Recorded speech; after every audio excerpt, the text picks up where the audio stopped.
Well, this next interview really started formulating in my mind about 5 or 6 days ago, when on Facebook I saw a post about the Moth Radio Hour, and a person who did a very interesting portion on that, on the Moth Radio Hour, and they're local, and then by chance, about literally, I want to say maybe a day, maybe it was a half a day or a day later, I did get an email from this person, and it's just too good not to talk about.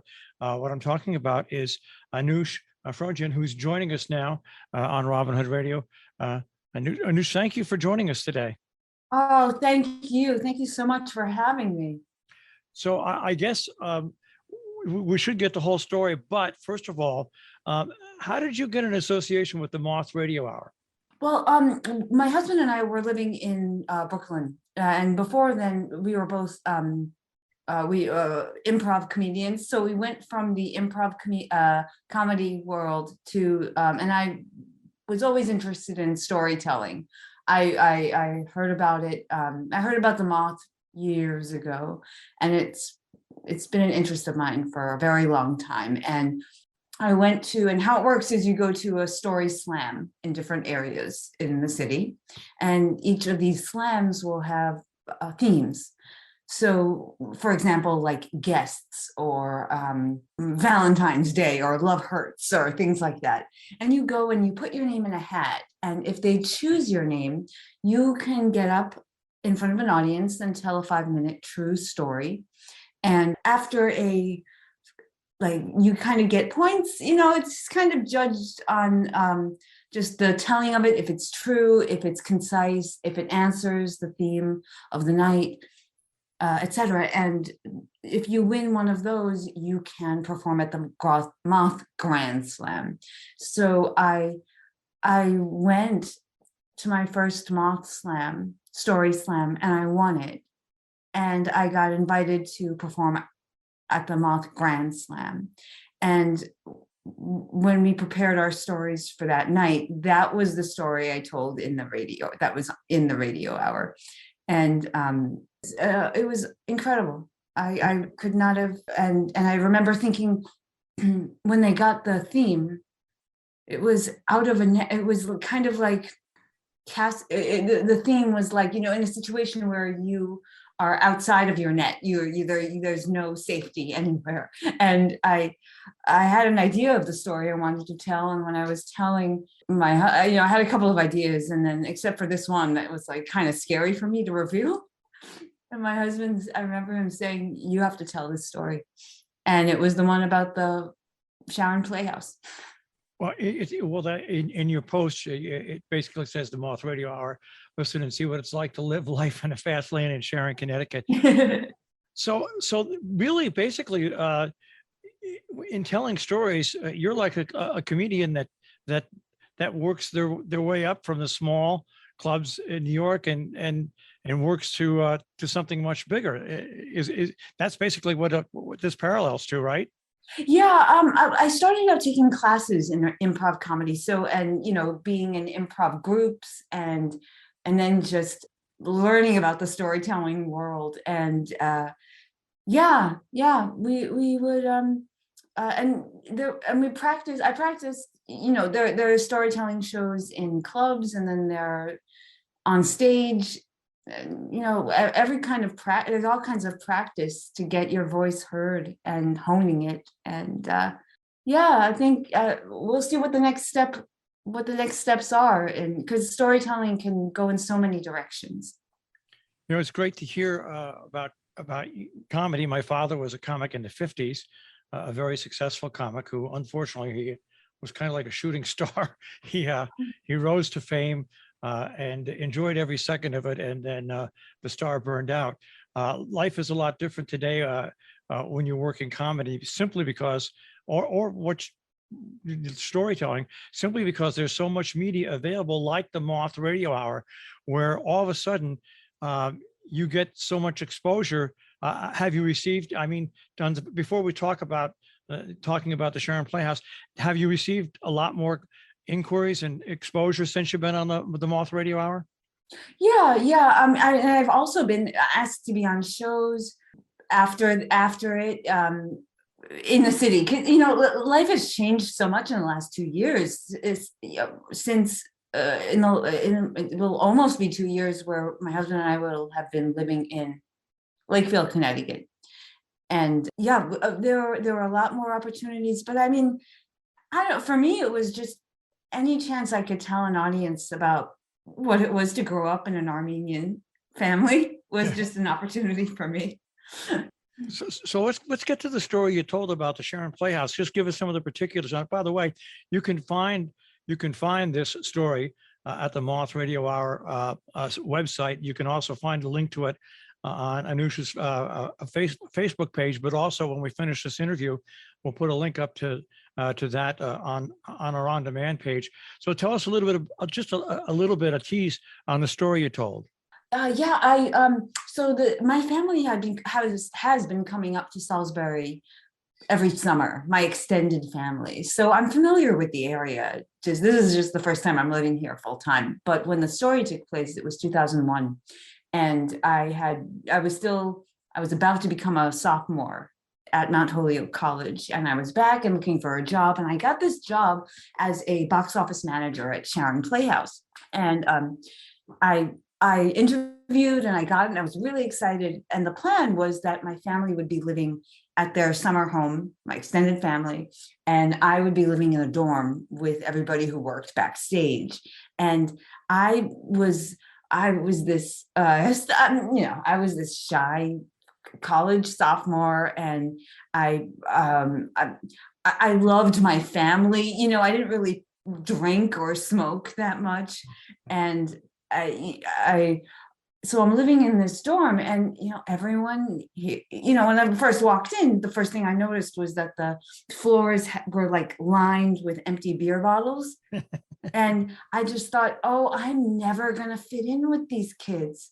I was just like, my heart sank, kind of like, oh, this is just gonna be high school all over again, and I'm still not gonna find my crowd. When will it ever change? And after, I was 19 and I haven't really partied that much. And I thought, well, Anoush, this is how you're going to have to learn. So within my first week of work, I drank for the first time, smoked pot for the first time, and also lost my virginity. And so I kind of got a crash course in how to see how the other half lives. And, I was the first. I grew up learning. I went to an Armenian day school growing up. I speak fluent Armenian, so kind of fitting in was not, was not really in. Fitting in was a hard thing for me to do, no matter what. So I thought this would be a good way in, I guess. And how I felt about it was, I don't know how great it felt, but my mom, my whole family found out. And they were the two people that I was not expecting to help me the most were the people that helped me the most. And it was my mom and my dad. And my mom said, you know what? If he's not your boyfriend, fine. But if it's upsetting you, you should invite him over for dinner. Let him meet the family. This is who you are. And she was right, because I realized that I cared a lot about things, more than I thought I did. So listening to your story, I have to laugh. When I entered high school, I was a very shy person, extremely shy. I was overweight and shy. But when I got into high school, something clicked where I said, you know what? I'm just going to get the hell beat out of me unless I change. And I changed. I changed overnight. My freshman year, ran for office. I became the class clown. I went into radio. But the funny thing is, and I'll relay this to you, I was asked to do a production of The Music Man when Tri-Arts was formed at the Sharon Playhouse. And I said yes. And hanging around a theater crew for 12 weeks during the production, practicing and afterward, really even opened up my life even more. And I was a little taken aback at first, because in broadcasting, you've seen just about everything, but no. So I can relate to your story, and I can see why your story was so well accepted, because I think everybody can relate to the story that you tell. Yeah, and I mean, I'm hearing your story too, and that, that similar thing going on. And I mean, I had a ball. It was fun. I learned how hard these actors worked. I got to see like how much work went into design and tech. I learned more about me too. It wasn't a real, I mean, I'm a theater person. I'm a performer and writer, illustrator also. And then this was just a learning experience all around. Once again, our guest this morning is Anoush Froundjain, and she was we're talking about her appearance on the Moth Radio Hour, once again, which you can hear by going to the Moth Radio Hour, or if you're on Facebook and you find Anoush on Facebook, you can click on the link there.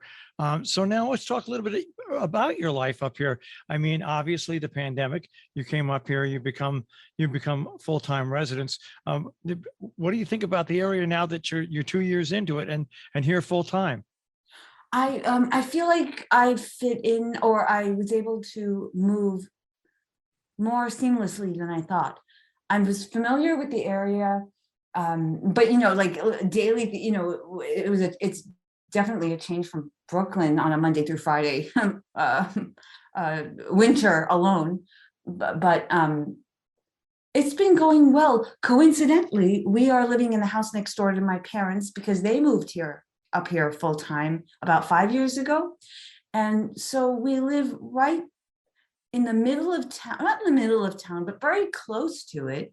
So it's beautiful. It's a wonderful opportunity to be kind of in the woods, but also close to town so that you can get to people or to things that you need to get to. I love the library. I love the markets. I've joined several communities since I've been here. I got a new job. I work for Harney and Sons. It's been, I couldn't have dreamed of a better way of spending the second chapter or the next chapter of my life. My husband is able to work from home, and it's we're both making it happen. Well, you can do another episode on Moth Radio Hour about the Harneys. They're quite a they're quite a family. It's such an amazing experience. I mean, we're going back into the office slowly, and I don't know. You get you get out of your car and you're thinking, oh, it smells really good out. And oh, that's why it smells really good, because you work for these fantastic. They're selling all these fantastic teas.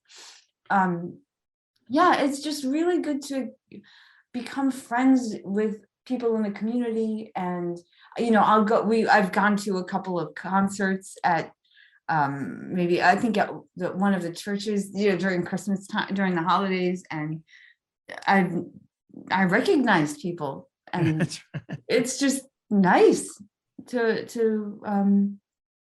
and we're able to have both. We have our connections to New York, and then we're on our way, in our next chapter now. I know what you mean about living close to town. I live in Salisbury. I live 1 mile out of Salisbury, heading up the mountain, and 1 mile away at night, it's pitch black. I put cameras out because I love to see the wildlife. I've got bears, coyotes, fisher cats, and literally I am 1 mile from the center of Salisbury, and it feels like I'm 100 miles away, and I'm not. And I think that's one of the pleasures that you can possibly get by living up here. Yeah. I feel like we're really lucky, and just even as we're driving to, whether it's to work or any kind of errand, or you get to pass these beautiful farms and these fruit stands and shops. And I'm just glad that I'm just so glad that shops exist. People can make their dreams come, can sell what they want to sell to a town that wants to buy them, or just to give more to the community, and that the community is there. It's great. So Anush, are you gonna keep on writing? Are you gonna keep coming up with stories like this and pursuing that angle as well?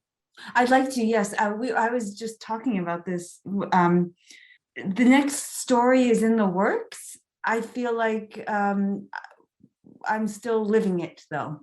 And I'm kind of excited to live some of it so that I can have more to tell.